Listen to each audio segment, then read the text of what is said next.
This is a story I wish I never had to tell. 3 Girl Scouts aged 8, 9, and 10 were discovered today in Locust Grove, Oklahoma. They were like my sisters. The person who did this to those children should be punished. Every day was a struggle. First thing I'd open my eyes in the morning, it was just another day she wasn't there. On June 13, 1977, the state was shaken by one of its most shocking and devastating crimes, initiating an investigation that would span decades. 3 young Girl Scouts, Lori Farmer, 8, Michele Guse, 9, and Denise Milner, 10, were filled with excitement as they embarked on their anticipated 2-week adventure at their Girl Scout camp near Locust Grove, northeast of Tulsa, Oklahoma. Camp Scott, situated just 2 miles from town in Mayes County, had been a cherished destination for generations of girls since 1928. Amidst the serene beauty of the campground, it provided an escape from the bustling city life of Tulsa. Camp Scott, spanning 410 acres and nestled within a densely wooded forest, held a serene beauty that captivated visitors. The camp consisted of various units, each named after Native American tribes, which housed campers' tents and counselors' camper tents.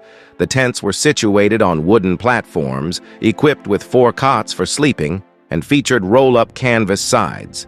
Approaching Camp Scott via Cookie Trail, a narrow road leading to the camp entrance, visitors were greeted by a sudden burst of vibrant colors as the wilderness came alive. It was a peaceful place, a sanctuary where children felt safe and secure until that fateful night in 1977. In that year, Michele Hoffman, who aspired to become a camp counselor, accompanied Denise to her tent, Kiowa Tent Number 8. This tent held sentimental value for Hoffman, as she had stayed there many times during her earlier years as a scout. Carla Wilhite, another camper, recalled meeting Denise and being struck by her beauty and radiance. Denise, being the only African-American girl and a first-time camper, received warm support from her fellow campers, including Lori and Michele, who quickly formed a bond. Later that evening, Hoffman returned to say goodnight to the girls, only to find them already fast asleep, eagerly anticipating the adventures that awaited them the next day.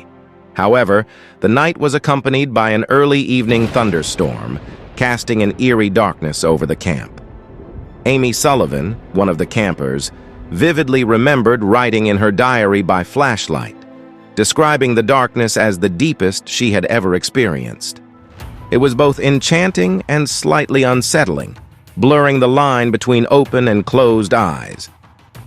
The following morning, at 6 a.m., camp counselor Carla Wilhite embarked on her way to the shower down the trail. However, her routine was abruptly halted when she stumbled upon a horrific scene. Near the base of a tree, approximately 100 yards from the girls' tent, Wilhite discovered the lifeless bodies of the girls. Initially, she did not see Lori and Michele as they were still zipped up inside their sleeping bags.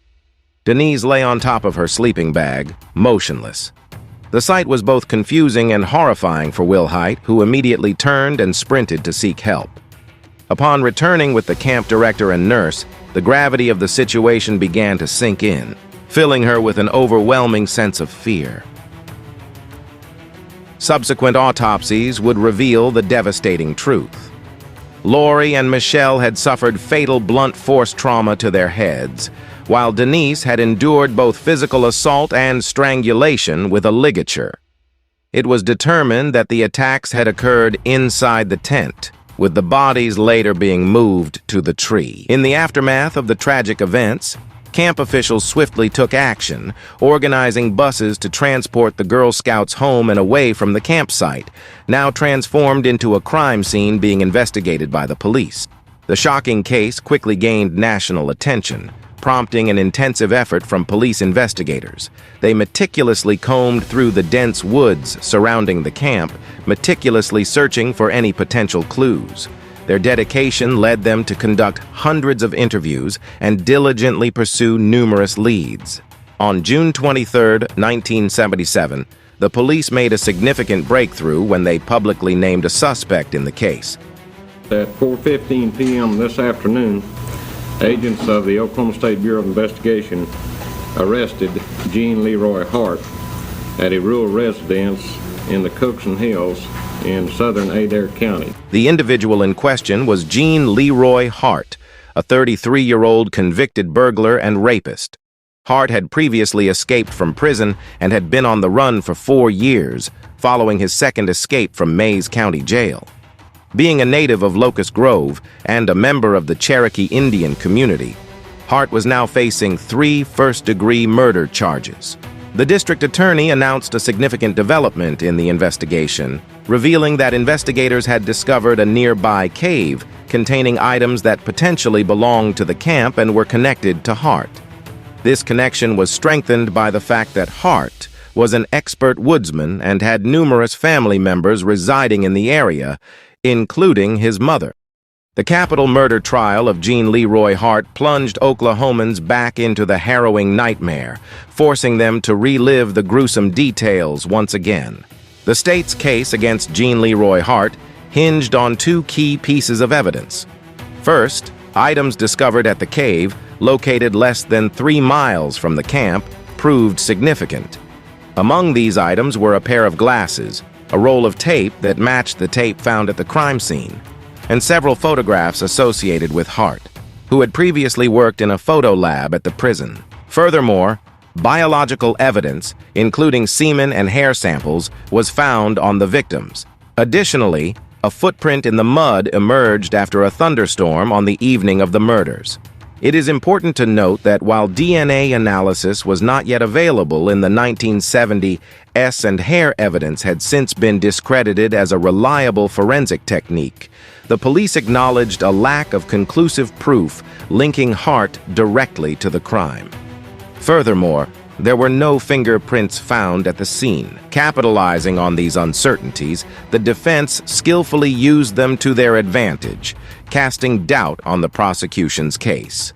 They questioned the inconclusiveness of the hair evidence, highlighted that the footprint did not match the size of Hart's foot, and argued that the evidence found in the cave lacked the necessary level of certainty to establish guilt beyond a reasonable doubt. On March 20th, 1979, the jurors delivered a stunning verdict. Gene Leroy Hart was found not guilty. If I had known a tent had been slashed the night before Lori was to get on the bus to go, I would have never let her go. And when we got up there and saw the arrangement of the area, it is not the way we thought our child was going to be in a camp area. Although this verdict brought no solace to the grieving families, the prosecution sought to console them by emphasizing that Hart would not walk free. He still faced a lengthy prison sentence of over 300 years for previous rape and burglary charges. Betty Milner was shaken to her core on that fateful day, June 4th, 1979. The news she received was nothing short of shocking. Gene Leroy Hart had passed away. The cause? A sudden and unexpected heart attack during his prison exercise routine.